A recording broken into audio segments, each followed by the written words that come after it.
Assalamualaikum warahmatullahi wabarakatuh. Selamat siang. Yang terhormat Bapak Dirta Pratama SEMSI selaku dosen pengantar ekonomi pembangunan, mata kuliah dan teman-teman semua yang telah hadir. Pertama-tama marilah kita mengucapkan puji dan syukur kita atas kehadiran Allah Subhanahu wa taala. Karena berkah rahmat serta hidayahnya lah kita dapat berkumpul di Zoom meeting ini dalam keadaan sehat walafiat. Amin ya rabbal alamin. Adapun di sini kami dari kelompok 6 akan menyampaikan materi tentang kemiskinan, ketimpangan, dan pembangunan. Tetapi sebelum itu, izinkan saya menyebutkan anggota-anggota dari kelompok 6, yaitu Alexander Ronald, Indo Kumala Hikmah, Muhammad Farza, saya sendiri Monika Wanda, dan Ferlianti Francisca. Langsung saja kita masuk ke materi yang pertama, yang akan disampaikan oleh saya sendiri. Yang pertama yaitu karakteristik ekonomi kelompok masyarakat miskin. Adapun dari karakteristik ekonomi kelompok masyarakat miskin yang pertama yaitu kemiskinan di pedesaan. Seperti yang kita ketahui bahwa sebagian besar orang miskin hidup di daerah pedesaan, di mana terdapat beberapa karakteristik yang ada di pedesaan antara lain. Yang pertama, aktivitas utama di pedesaan mengacu pada sektor pertanian dan aktivitas lain yang terkait. Yang kedua, komposisi jumlah kaum perempuan dan anak-anak lebih banyak daripada jumlah laki-laki. Hal ini karena kebanyakan laki-laki dari desa memilih untuk mencari nafkah yang lebih banyak. Yang ketiga, orang yang mendiami desa kebanyakan adalah keluarga etnis minoritas dan penduduk pribumi. Bisa kita lihat pada tabel 5.7 halaman 291 buku Todaro.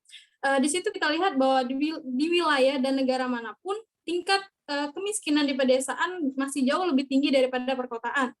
Di sini juga ada tabel presentasi penduduk miskin menurut wilayah tahun 2018-2019 menurut Badan Pusat Statistik. Di sini juga menunjukkan bahwa tingkat kemiskinan di pedesaan masih jauh lebih tinggi dibandingkan perkotaan. Tetapi walaupun sebagian besar penduduk miskin tinggal di pedesaan, namun di sisi lain bagian terbesar pengeluaran pemerintah di negara berkembang ini justru tercurah ke daerah-daerah perkotaan. Sedangkan seharusnya karena kemiskinan absolut terpusat di pedesaan, maka setiap kebijakan pemerintah untuk menanggulangi kemiskinan seharusnya ditujukan ke program-program pembangunan pedesaan pada umumnya dan melalui pembedahan sektor-sektor pertanian. Karena mereka berada di pedesaan dan pekerjaan mereka yang mengacu pada sektor pertanian. Next.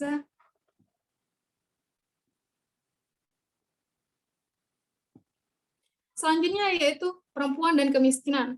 Kita tahu bahwa mayoritas penduduk miskin di dunia adalah perempuan. Dan yang paling menderita adalah anak-anak. Mereka ini mengalami beberapa hal. Yang pertama yaitu kekurangan gizi, yang kedua sedikit menerima pelayanan kesehatan, air bersih, sanitasi, dan berbagai bentuk jasa sosial lainnya.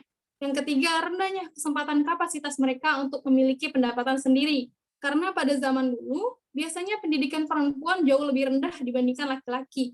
Yang keempat, terbatasnya kontrol terhadap pendapatan suami. Dan yang kelima adalah keterbatasan mengakses pendidikan karena pekerjaan yang layak di sektor formal. Kenapa hal ini terjadi? Ya karena salah satu alasannya yaitu potensi pendapatan yang lebih rendah. Sehingga rumah tangga yang dikepalai oleh perempuan ini merupakan segmen masyarakat termiskin di negara berkembang. Serta ada juga yang namanya kesenjangan pendapatan. Contohnya yaitu upah buruh untuk perempuan jauh lebih rendah dibandingkan laki-laki. Padahal di sisi lain, investasi sumber daya manusia hanya akan berhasil diteruskan ke generasi mendatang jika menyertakan upaya perbaikan status dan kesenjangan kaum perempuan dalam proses pembangunan. Karena yang dipercaya sama buku ini nih, bahwa pendidikan informal terdekat untuk seorang anak adalah perempuan. Dan ketika kaum perempuan ini mengalami berbagai masalah tadi, maka mereka akan sulit juga untuk melakukan pendidikan terhadap anaknya. Next.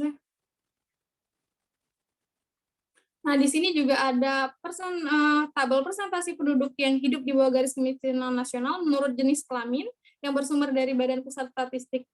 Di sini kita bisa lihat bahwa tingkat kemiskinan yang dialami perempuan masih lebih tinggi dibandingkan laki-laki. Di bawahnya juga ada tabel tingkat partisipasi angkatan kerja tahun 2018-2020 bersumber dari Badan Pusat Statistik Sumatera Selatan. Kita bisa lihat nih di sini bahwa tingkat partisipasi angkatan kerja perempuan masih jauh lebih rendah dibandingkan laki-laki.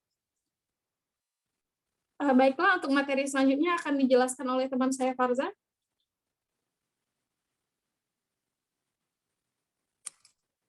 Terima kasih Monika. Jadi materi yang saya akan bawa kali ini adalah etnis minoritas, penduduk pribumi, dan kemiskinan.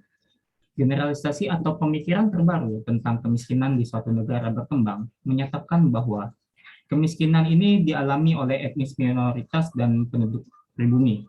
Jadi, apa sih etnis minoritas dan penduduk pribumi ini?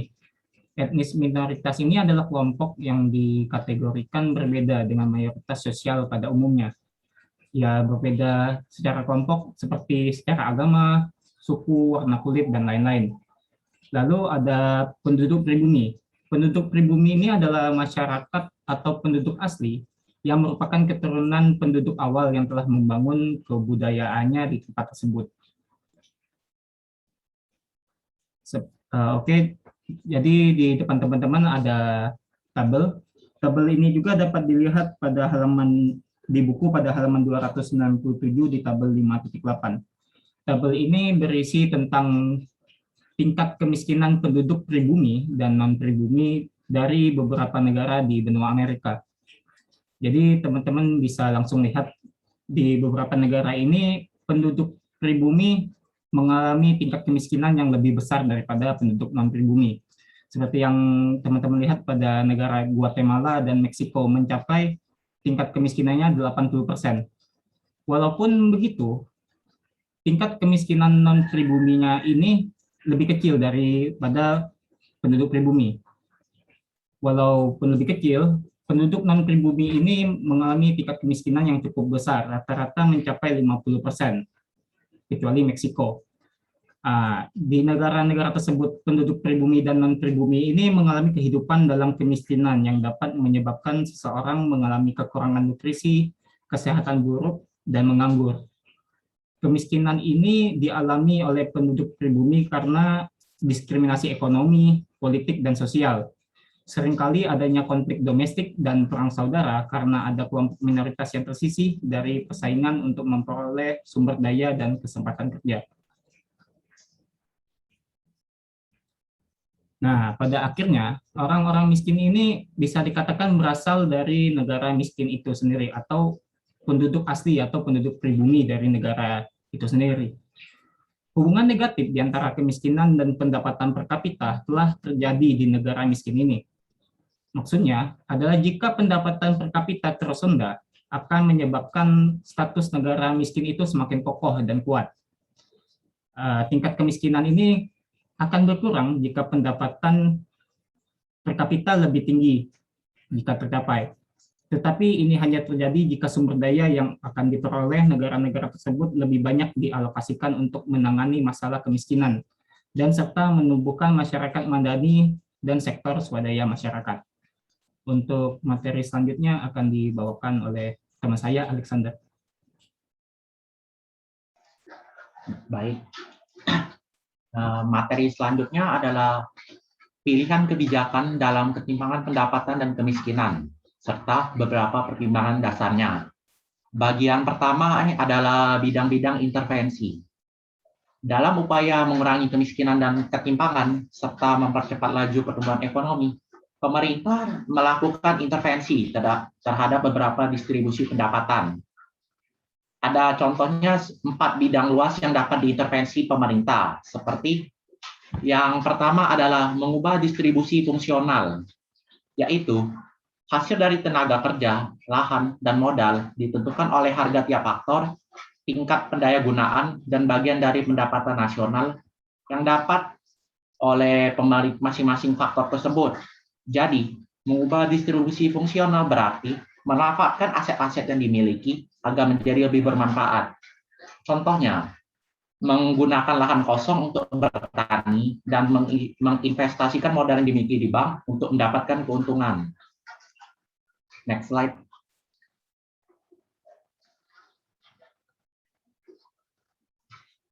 Yang kedua adalah meratakan distribusi ukuran, yaitu distribusi pendapatan fungsional suatu perekonomian yang diubah menjadi distribusi ukuran berdasarkan pengetahuan tentang bagaimana kepemilikan dan pengendalian aset produktif dan keterampilan tenaga kerja dikonsentrasikan dan didistribusikan dalam populasi secara menyeluruh.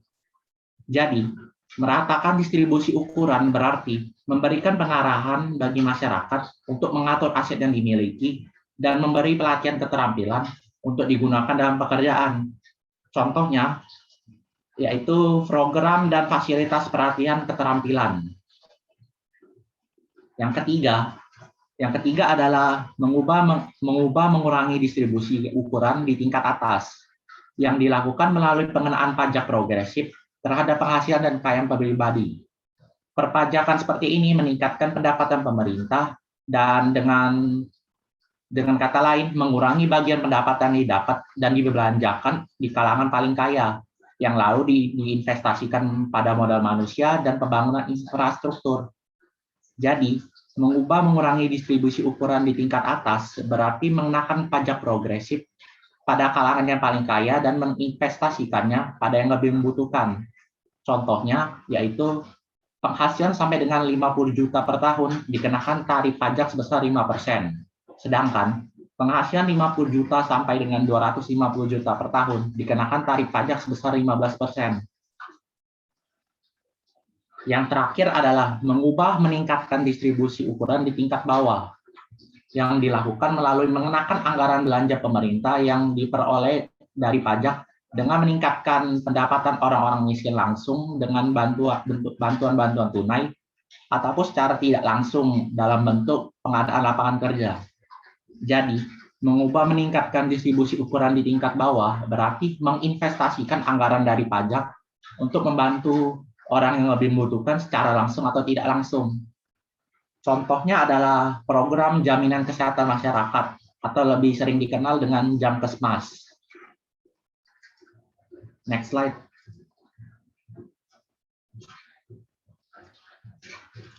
Bagian kedua adalah mengubah distribusi pendapatan fungsional melalui harga faktor relatif. Mengubah distribusi pendapatan fungsional adalah suatu pendekatan berdasarkan teori ekonomi tradisional yang bahwa karena adanya kendala atau kekeliruan kebijakan pemerintah sehingga harga relatif tenaga kerja jadi lebih tinggi dari yang ditentukan mekanisme pasar berdasarkan pemerintahan dan penawaran. Contohnya itu adalah kekuatan serikat buruh yang menuntut upah minimum sengaja lebih tinggi dari yang seharusnya mempertimbangkan faktor penawaran pemerintahan sehingga produktivitas rendah. Salah satu contoh upaya pemerintah mengatasi masalah ini adalah kebijakan mengurangi harga tenaga kerja relatif terhadap harga modal yang mendorong pemberi kerja untuk menggunakan tenaga kerja lebih banyak ketimbang dengan modal dalam aktivitas produksi mereka. Salah satu contoh dampak dari kebijakan ini adalah pabrik yang banyak menggunakan tenaga kerja manusia dan tidak menggantikan mereka dengan menggunakan mesin seluruhnya. Hal ini membuka dan memperluas lapangan kerja dan meningkatkan pendapatan orang-orang miskin. Materi selanjutnya akan dibawakan oleh Indo. Baik, terima kasih Alex. Jadi materi selanjutnya yaitu tentang mengubah distribusi ukuran melalui peningkatan aset kaum miskin. Nah, pendapatan fungsional ini dapat diubah menjadi pendapatan atau penghasilan pribadi. Jadi kita perlu mengetahui konsentrasi distribusi dan kepemilikan semua aset itu di berbagai segmen penduduk. Nah, apa sih penyebab utama dari adanya ketimpangan distribusi ini?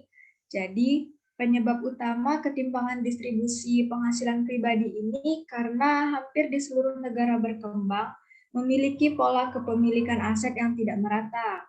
Pada faktanya, banyak penduduk negara berkembang, sekitar 20% penduduknya, memiliki lebih dari 90% sumber daya produktif dan finansial.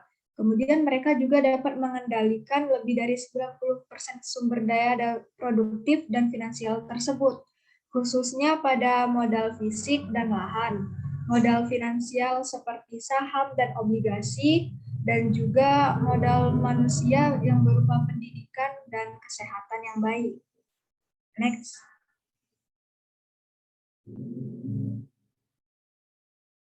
Nah, untuk mengatasi permasalahan seperti di slide sebelumnya, maka dapat dilakukan kebijakan kedua untuk mengurangi kemiskinan dan ketimpangan dengan cara mengendalikan aset yang tidak merata, distribusi kekuasaan yang tidak merata, dan mengurangi akses yang tidak merata dalam memperoleh pendidikan dan peluang pendapatan. Nah, adapun kebijakan yang dibuat oleh pemerintah untuk mengatasinya, yaitu yang pertama, ada kebijakan redistribusi.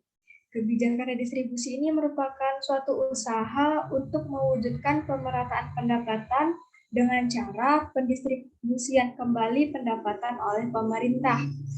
Kebijakan redistribusi ini merupakan kebijakan yang diarahkan untuk mengurangi adanya ketimpangan pendapatan dan memperluas peluang ekonomi untuk menggerakkan pembangunan, mencakup kebijakan pajak pendapatan, kebijakan pembangunan desa, dan berbagai layanan yang didanai oleh negara. Lalu kebijakan yang kedua ini ada reformasi pertanahan. Reformasi pertanahan ini merupakan upaya terencana untuk menata ulang dan mentransformasi sistem agraria yang berlaku. Tujuannya yaitu untuk memperbaiki distribusi pendapatan di sektor pertanian yang berarti juga akan meningkatkan pembangunan desa. Nah, tujuannya itu mentransformasi penggarap penyewa menjadi pemilik lahan kecil. Kemudian para penggarap-penggarap tersebut nantinya akan semangat untuk menambah produksinya, sehingga akan menambah pendapatan juga. Jadi istilah reformasi pertanahan ini dia pergerakan yang berkaitan dengan hak-hak atas tanah, sifat, kekuatan, dan distribusi dari kepemilikan tanah tersebut dengan tujuan yang seperti sudah dijelaskan tadi, yaitu untuk memperbaiki distribusi pendapatan di sektor pertanian. Selain itu, pemerintah juga menerapkan kebijakan redistribusi dinamis secara bertahap. Contohnya yaitu pemerintah di negara berkembang yang sedang menjalani pertumbuhan ekonomi, setidaknya dapat memfasilitasi transfer bagian tertentu dari tabungan dan investasi tahunan ke kelompok yang berpendapatan rendah untuk menciptakan redistribusi secara bertahap agar lebih dapat diterima atas tambahan aset yang diakumulasikan dari waktu ke waktu. Next. Lalu selanjutnya itu ada pajak penghasilan progresif dan kekayaan. Nah, pajak penghasilan progresif ini yaitu pajak yang tingkat pajaknya akan meningkat sejalan dengan peningkatan penghasilan pribadi. Adapun sumber pendanaan kebijakan pembangunan sendiri yaitu berasal dari pajak langsung dan pajak progresif terhadap penghasilan dan kekayaan. Pajak penghasilan progresif ini dia berfokus pada penghasilan pribadi perusahaan, tetapi juga pada pajak warisan progresif. Akan tetapi dalam pelaksanaannya itu sering berubah, yang seharusnya tadi dia pajak progresif, bisa saja dia berubah menjadi pajak regresif. Nah, apa sih pajak regresif itu? Pajak regresif ini dia merupakan kebalikan dari pajak progresif, di mana struktur pajak dengan rasio pajak terhadap penghasilan cenderung menurun sejalan dengan penghasilan. Contohnya nih sering kita temui banyak sekelompok orang yang berpendapatan rendah. Justru mereka itu dia membayar pajak lebih tinggi daripada pendapatan mereka sendiri. Kenapa? Karena pendapatan mereka itu sendiri dia sudah dipotong dengan pajak upah, pajak kepala, atau pajak tidak langsung saat membeli sebuah produk. Akan tetapi sekelompok orang yang berpenghasilan tinggi ini justru mereka tidak membayar pajak. Mereka memiliki kekayaan yang berupa aset fisik dan keuangan, tetapi seringkali tidak mereka laporkan ke Ditjen Pajak. Mereka merasa memiliki kekuasaan dan dapat menghindar dari kewajiban membayar pajak tanpa mengkhawatirkan sanksi dari pemerintah. Nah, jadi sangat diperlukan adanya kebijakan yang dilaksanakan untuk meningkatkan penerimaan pajak langsung atas penghasilan dalam kegiatan redistribusi ini. Itu saja materi dari saya. Materi selanjutnya akan disampaikan oleh Ferly. Kepada Ferly, dipersilakan. Baik, terima kasih. Di sini saya akan melanjutkan penjelasan mengenai pembayaran transfer langsung dan penyediaan barang dan jasa publik. Penyediaan barang dan jasa publik ini ditujukan bagi orang-orang yang benar-benar miskin. Orang itu yang kesulitan dalam memenuhi kebutuhan hidupnya sehari-hari. Nah, konsumsi publik ini berarti pengeluaran pemerintah itu ditujukan untuk membeli barang dan jasa dan juga untuk meningkatkan kesejahteraan masyarakat, meningkatkan pertahanan, keamanan nasional, pembangunan. Nah, ada beberapa contoh kebijakan komprehensif yang dirancang dengan tujuan untuk menanggulangi kemiskinan. Yang pertama, itu ada proyek kesehatan masyarakat di pedesaan dan pinggiran kota. Yang kedua itu ada program perbaikan nutrisi bagi anak-anak prasekolah. Yang ketiga itu pengadaan air bersih dan listrik ke daerah terpencil. Nah, menurut data BPS tahun 2014 itu ada sekitar 2.500 desa yang belum menerima listrik. Nah, pemerintah itu berupaya untuk desa-desa itu dapat menikmati listrik dengan cara yang pertama itu perluasan atau ekspansi jaringan listrik melalui program listrik pedesaan (PTPLN). Apabila masyarakatnya itu berada di dekat dengan sistem kelistrikan. Yang kedua itu jika masyarakat yang tinggal di pedalaman. Kalau di pedalaman itu cara yang dilakukan pemerintah itu memberikan praelektrifikasi melalui pembagian lampu tenaga surya hemat energi. Yang keempat itu ada program bantuan tunai langsung dan makanan. Boleh next slide?